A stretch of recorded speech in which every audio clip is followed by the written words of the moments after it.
സുരേഷ് കുമാർ അവിടെ അമീൻ ഹസൻ പറഞ്ഞോട് ചേർന്ന് ഏതോ അവധി വെട്ടിക്കുറച്ചു എന്ന് പറഞ്ഞത് ഈ 2022 കേന്ദ്രമന്ത്രി ഗിരിരാജ് സിംഗ് കിഷോർ അന്ന് നിതീഷ് കുമാറിനെ വിളിക്കുന്നത് മുഹമ്മദ് നിതീഷ് കുമാർ എന്നാണ്. എന്ന് പറഞ്ഞാൽ ഹൈന്ദവ മതവിഭാഗങ്ങൾ എന്തോ അവധി വെട്ടിക്കുറച്ചു എന്നുള്ളതാണ് അന്നത്തെ മഹാഗഠബന്ധൻ സർക്കാരിന് എതിരെ BJP കണ്ട കുറ്റം. അന്നത്തെ BJP ബീഹാർ സംസ്ഥാന വക്താവ് നിഖിലാനന്ദ് പറയുന്നത് നിതീഷ് കുമാറിന് അത്ര മുസ്ലിം സ്നേഹമാണെങ്കിൽ പാകിസ്ഥാനിലേക്ക് പൊക്കോ എന്ന് വിസയടിച്ചു കൊടുത്തതാണ്. ചന്ദ്രബാബു നായിഡു ഏത് ഇന്ത്യയിലാണെങ്കിലും ആന്ധ്രയിൽ മുസ്ലിങ്ങൾക്ക് പ്രഖ്യാപിച്ച 4% സംവരണത്തിൽ പിന്നോട്ടില്ലെന്ന് പറയുകയാണ്. അതുമാത്രമാണോ? ഹജ്ജ് തീർത്ഥാടനത്തിന് മക്കയിലേക്ക് പോകുന്ന ഇസ്ലാം മത വിശ്വാസിക്ക് 1 ലക്ഷം രൂപ കൊടുക്കുമെന്നാണ് ചന്ദ്രബാബു നായിഡുവിന്റെ പ്രഖ്യാപനം. അപ്പോൾ ഇതെങ്ങനെയാണെന്ന് ഈ സഖ്യം ഞാൻ ദോഷേകൃതർക്കാവുന്നതല്ല. അങ്ങനെ മുസ്ലിം വോട്ട് ബാങ്കിനെ കൃത്യമായി കൂടെ നിർത്താൻ ശ്രമിക്കുന്ന നായിഡുവും നിതീഷ് കുമാറും ഈ BJPയുടെ കൂടെ ചേരും. മാത്രമല്ല ഈ പ്രചരണകാലത്തുടനീളം കൊടിയ മുസ്ലിം വിരുദ്ധ പ്രസ്താവനകളിലൂടെ ഈ പറഞ്ഞ സീറ്റുകൾ പിടിച്ച മോദിയുമായി ചേർന്ന് പോകുന്ന എങ്ങനെ കരുതാനാണ് സുരേഷ് കുമാർ?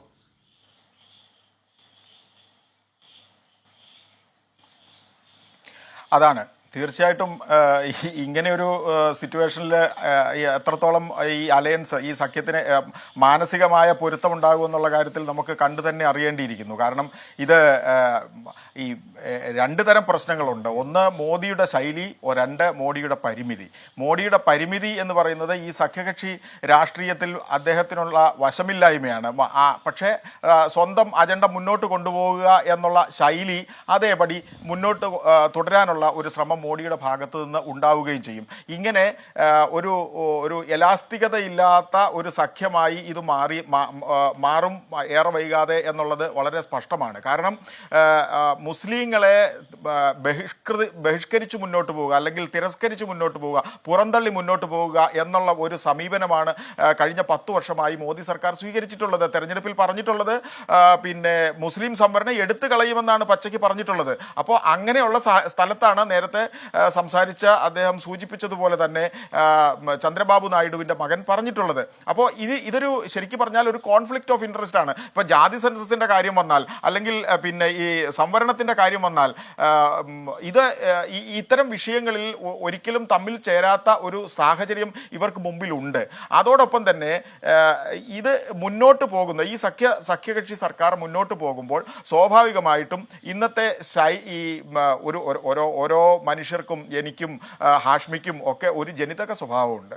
ആ ജനിതക സ്വഭാവത്തിൽ നിന്ന് എത്രത്തോളം മാറ്റം വരുത്താൻ കഴിയും? നരേന്ദ്രമോദിയുടെ ജനിതക സ്വഭാവം നമ്മൾ കഴിഞ്ഞ 10 വർഷമായിട്ടല്ല, അദ്ദേഹത്തിൻ്റെ പബ്ലിക് ലൈഫിൽ ഉടനീളം കണ്ടതാണ്. ആ ജനിതക സ്വഭാവത്തിൽ ചില നീക്കുപോക്കുകൾ ഭരണത്തിന് വേണ്ടി ചെയ്യുന്നു.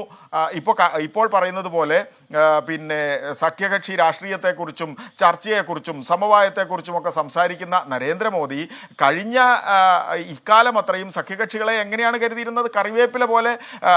ചന്ദ്രബാബു നായിഡു എങ്ങനെയാണ് ഈ നേരത്തെ NDA സഖ്യത്തിൽ നിന്ന് പുറത്തു പോയത്?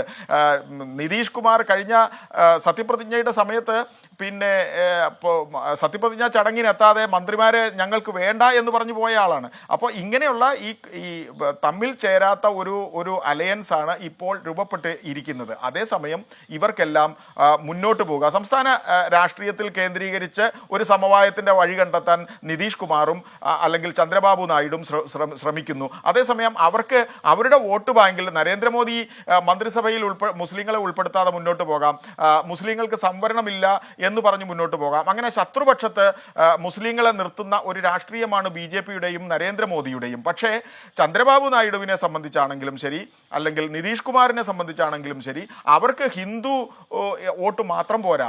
അവർക്ക് ഈ രാജ്യത്തെ എല്ലാ വിഭാഗം ജനങ്ങളുടെയും വോട്ട് വേണം, ന്യൂനപക്ഷങ്ങളുടെ വോട്ട് വേണം.